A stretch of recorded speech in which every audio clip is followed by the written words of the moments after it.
course, coming up with the numbers is pretty difficult. As we were saying, it could also be enlightening and shocking to people. But then, of course, there's using them as well. I mean, there's been an exercise that's going on in the government about having happiness be more of a measure, or at least an addition to looking at GDP. And I know the big question that the statisticians are asking is, well, if we come up with the numbers, will anyone pay any attention to them? Will we actually start talking about them on the news? How do you get people to start really focusing? When you went to Ireland, you weren't talking about their sustainability. Actually, I think the crisis changes quite a bit.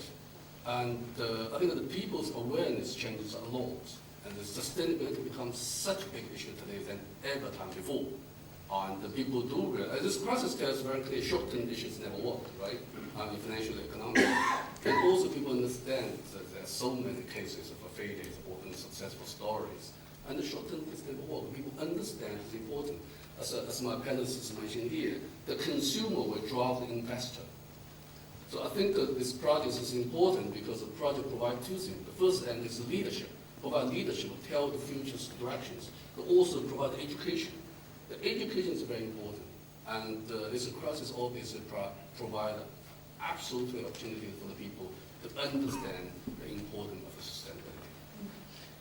Jonathan, just to go to you, I think it's not just, you were talking about businesses and investors perhaps not being prepared for what this will be.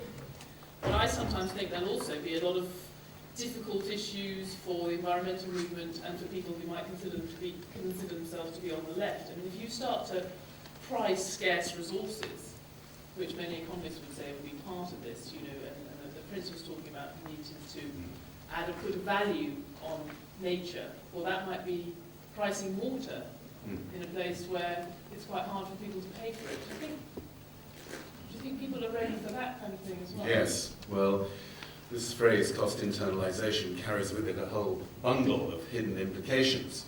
And if the process of internalizing means that you introduce regressive effects as a consequence of pricing things that previously have not been priced or been free, then you have to design any one of those internalization processes specifically to avoid that regressive impact, so that it doesn't further disadvantage the less well-off in society. So you're absolutely right that that has to be factored in. But I think it's fair to say, and I'm sure Jessica would bear me out on this, that this project is not without its controversies in that regard, because there are a lot of people who are still nervous about monetizing the things that they hold so dear that they will continue to argue rhetorically that they are beyond price. And I thought that Pavan's the T report looked at that and dealt with that and said, yes, that may be right in a perfect world, but if we don't start to put some money values on these things pretty soon, then your purity, the degree to which you wish to detach yourself from the monetizable value of these natural assets might well lead to a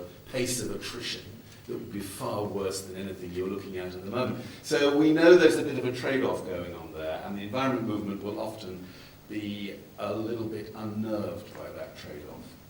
Let me give you a very simple case. I don't know what in your supermarket, whether you give the plastic bag for free to the customer. And in China, it used to be give the plastic bags for free, but you come to get a lot of bags, and which create a huge, we call it white pollution. There's plastic bags everywhere. It's very difficult to collect them, and they're very light. And I think that 4 or 5 years ago, the government decided to change the policy. That you go to the supermarket, you have to pay for your own bag. And at the beginning, people would say, hey, what's going on? Why should I pay for the bag, right? But what happens in the 3 years period, the consumption of this bag dropped 80%, and people are very willing to pay for it. People absolutely think that it's a very good policy. Did your government mandate that? It's mandated. Well, there's an interesting comparison. I think that for good or for bad. But that's interesting, Justin. I find that it's an interesting thing, though, because usually in these discussions, certainly the things I'm involved in, the business community will be understandably or wanting the government to take hands off, get out of its way. But in this area, it tends to be business leaders, certainly ones who think like you, often want the government to be setting a standard, want the government to be involved. It puts you in a different position. Yeah, generally I don't, actually, as it happens. We don't, so it's clear, charge for plastic bags. And I think actually it's probably worth just examining that for a second, because it goes precisely to Jonathan's point about complexity, it's absolutely the case. If you look around the world in countries that have charged for plastic bags, they solve the problem of plastic bags as litter. No doubt about that at all.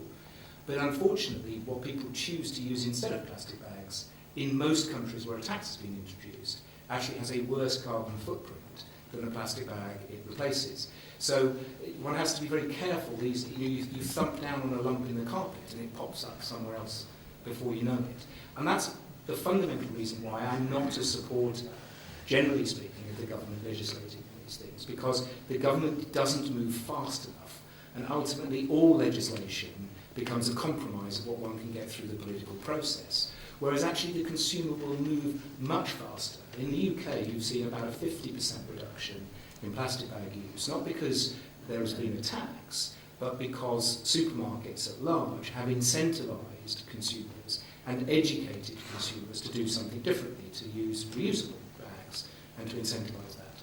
My own view is that that is much more lasting behaviour because it is born of a positive engagement with the issue rather than punishment, which is what government tends to do. And secondly, it's better informed behaviour because people have to engage and make a different decision. And therefore it's likely to persist because there is a greater level of education about the issue.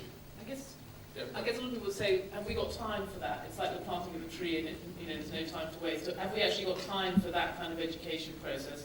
Or would companies like you sometimes, not necessarily plastic bags, but sometimes be helped by the government forcing all of your competitors to do something that you like to do but is expensive to do?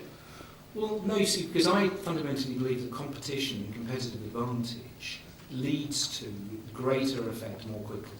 Because ultimately, if you look at, let's take a different issue. Let's take the labelling of food, which is a human sustainability issue. We're eating ourselves unhealthy through our diets. There's much debate about whether the government should legislate on that. But in actual fact, because different retailers have taken a different point of view on this and have fought marketing battles on it, consumers at large are much more informed in a very short period of time, in a matter of 3, 4, 5 years, which in the context of these things is incredibly quick, about the human health issues.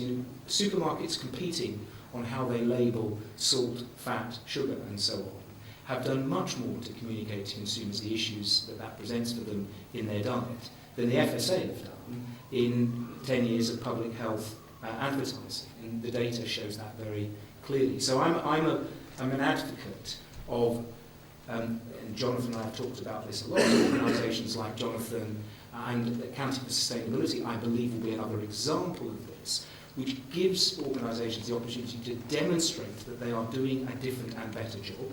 It gives organisations like Jonathon's the data with which to comment on that, to draw their members and people that listen to them, their attention to that, and therefore companies that are doing better things on this agenda to win more quickly with consumers. And if companies start winning with consumers as a result of accounting for sustainability in a more public way, others will follow much faster, I guarantee. I'd be interested to know if any people that we've got we're going to go over a few minutes because we started late, but it would be nice to have time for a couple of questions from the audience. I might just take 2 or 3 in a bunch, either on this issue or on some of the broader issues. Yes, that's one of the stars of our film. I'm sorry, you recognise I don't recognise it. How does the panel see the management of this very complex, the complexities involved in this, and actually turning that into something that remains simple enough to people to be able to adopt? Because it strikes me that if we're not terribly careful, we'll build this whole industry on trying to make accounting for sustainability work, when actually it's a very simple message out there that has to happen pretty quickly. Often the simplest way of doing that is through education, because then your consumer starts thinking, well, actually, I don't want my plastic bag, thank you very much. But I'd be interested to know how you think we're going to keep a handle on that. And what I think is probably quite a dangerous or an exciting moment ahead of us.